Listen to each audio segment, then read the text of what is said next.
Hey, what's up, my people, and welcome back to Oba's Trending Gist, the channel where we serve you the facts behind the headlines. Today, we have a blockbuster. Have you ever seen a politician make a bet so big, so confident that they stake their entire career on it, only for the internet to say, "Hold my beer"? Well, that's exactly what happened with PDP Chieftain Dan Ulasi in a recent interview on Arise News. He was challenged about his past criticism of former Anambra State governor and Labour Party presidential candidate Mr. Peter Obi. Chief Ulasi didn't just deny it.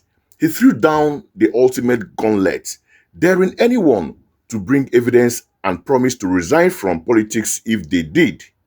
My people, challenge accepted. The internet never ever forgets. In this video, we will show you the dare and then we will show you the receipts. First, let's watch the moment Chief Ulasi made his bold promise on the morning show on Arise News. Pay close attention to his words, so sit back and take a watch. You had condemned that you are constantly, there are facts on ground that you are constantly being at loggerheads against Obi about his tenure in Anambra. So it is the same tenure that you were against in Anambra and Obi's politics in Anambra that you are praising him today, that is a man of integrity and all of that. I'm asking you, Chief, what changed? That's all I'm asking. Can I put it to you? Put it to me, Chief. Excuse me, I put it to you. What you are saying is fallacy of generalization.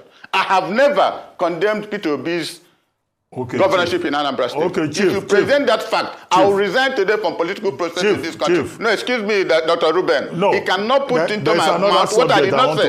I've never condemned Peter Obi. Anyway, Chief, yes, look, as a human being, as a citizen, you have the right to change your mind, whatever the circumstance may be. After all, you started by saying there's freedom of speech. So you can like somebody today, you may not like the person tomorrow. It's within your prerogative. Wow, did you hear all that? Crystal clear. I have never condemned Peter Obi's governorship. If you present that fact, I will resign today from the political process in this country. Now, let's break this down for a minute. The confidence, the deviance, it's off the charts. He's trying to shut down the journalist Rufai completely, and you have to understand the context. The PDP is openly trying to woo Peter Obi back to their party, so Chief Ulasi's job as a party chieftain is to paint a picture of a long-standing rosy relationship. He is essentially doing PR or trying to rewrite history to make a political, or rather to make a potential political measure look smooth and natural. But in doing so, he made a fatal error. He underestimated the power of digital archives. He staked his entire career on a claim that we are about to see is demonstrably false. Now, my people, for the moment you've been waiting for, let's travel back in time about 7 years ago to an interview Chief Ulasi had on Channels TV, Sunrise Daily. The topic was Anambra politics. Let us listen to what the same Chief Ulasi had to say about St. Peter Obi's tenure. So sit back and take a watch. Well, to the best of my knowledge, he hasn't done it. Well, when you said that he has split Anambra State, there are those who would religiously. Oh, you know, okay. We used to be a homogeneous Christian state. Now you talk about whether you're a Catholic or you're an Anglican or you're a Pentecostal. That is where we are degenerating now, and it's unfortunate. And he studied that politics. But most importantly, I asked him yesterday, or rather I told him yesterday, that the time Ojukwu said he will not go for the second term, Ojukwu refused this time Peter Obi going for a second term. A day after he went to Oka, Ojukwu went to Oka and raised, now senior advocate Emeka Etiaba, raised his hand up as the candidate for ABGA. Peter went, if I say he was crazy, it would be an understatement. Ojukwu refused to see him in his house. He took this same Victor to go to Ojukwu's house and prostrated. Because I called Ojukwu on telephone asking him, why are you doing this? Why did you go to Oka to raise the Emeka Etiaba's hand? He said, over his dead body, that this young man has been so disappointing that I should come to his house. And I came to his house and saw Victor lying on the floor, begging Ojukwu to allow Peter to complete his second term. We can't verify any of those now. No, but they are, apart from Ojukwu, he is dead. Victor Ume is alive, and because he was the one who took Peter and went back to Ojukwu's house. About this particular scenario now, yes, this forthcoming elections and the goings on between the current governor and his predecessor, what do you think went wrong? Well, I was listening to my friend, and he hardly ever said what went wrong, other than Anambra. He said there's no continuity. Well, I didn't know what continuity meant, because he was Commissioner for Information. And I would like a situation where you people will bring him back, and probably I'll be around. Because he was Commissioner for Information. Go to ABS and the newspaper of Anambra State. When he was Commissioner, it was a sorry sight. Chamberlain, if you go to ABS now, it's as good. I don't want to write down your station. Your own is a child's play for an ABS in Oka. I'm telling you, it looks first class. But he was there running around. Because you see, the concept of so much continuity, the concept of continuity, Oka was a glorified local government for 8 years. Peter Obi was governor. If you're passing through Oka now, over flyovers, you wouldn't know when you pass Oka. So what is but most importantly, what was he saying, or what he said that look, he had some of the roads. That's freedom of expression. I'm coming first. You see, the governor, when he launched his mission statement and vision, he had 4 cardinal principles. One is agriculture, industrialization, trade and commerce, and then oil and gas. But he showed some enablers. You know, by the time Peter was governor, what was rife in Anambra State? Kidnapping, armed robbery, all our big shots, nobody came home. But I tell you, in the past 4 years, people in Anambra sleep with their 2 eyes closed.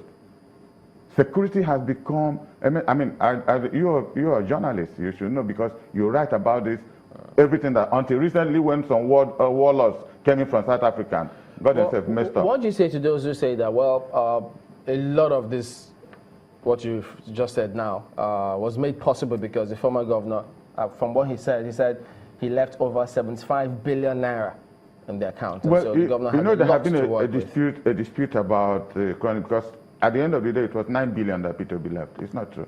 Not over 75 billion? That was falsehood.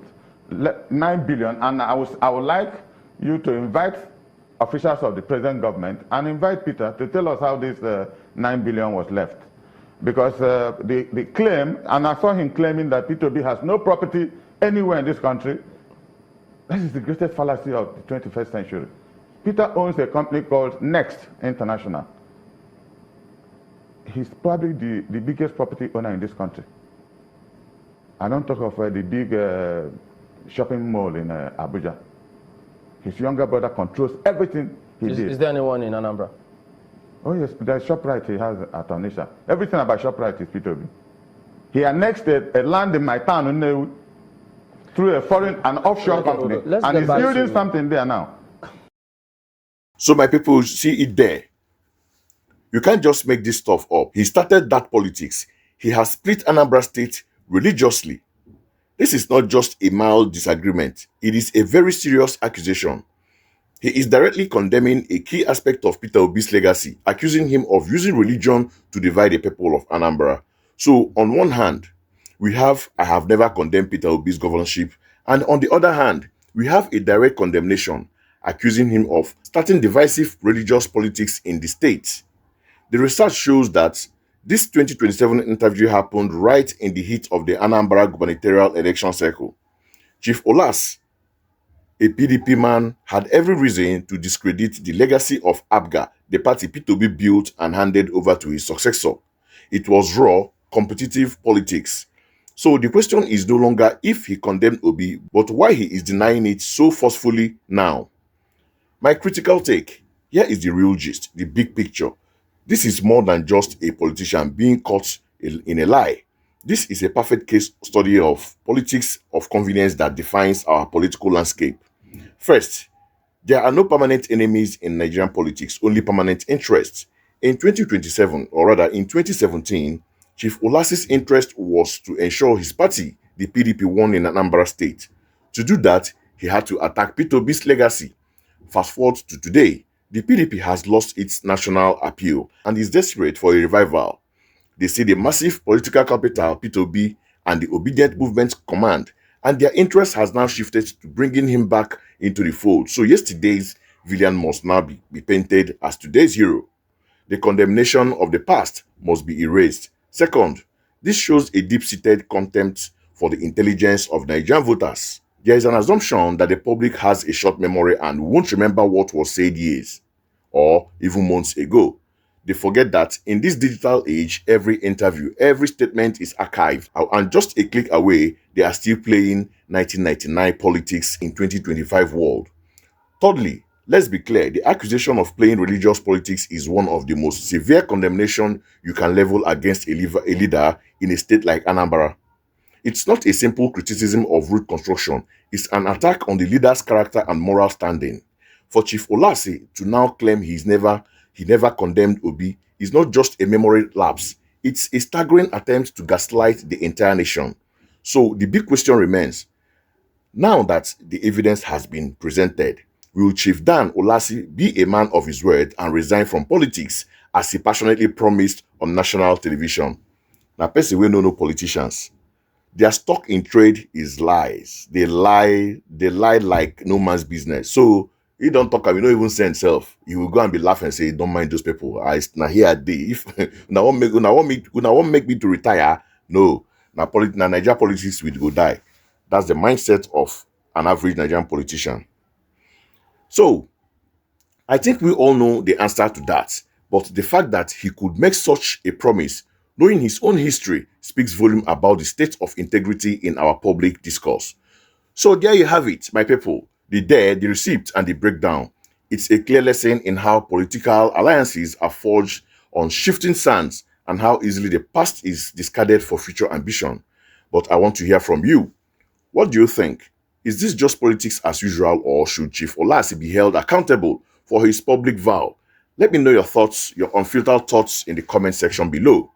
I'll be reading and replying. If you found this analysis insightful, please do me a huge favor. Smash that like button, share this video so everyone can see the fact for themselves. And of course, subscribe to Oba's Trending Gist for more undiluted breakdowns. Until next time, stay informed and stay sharp.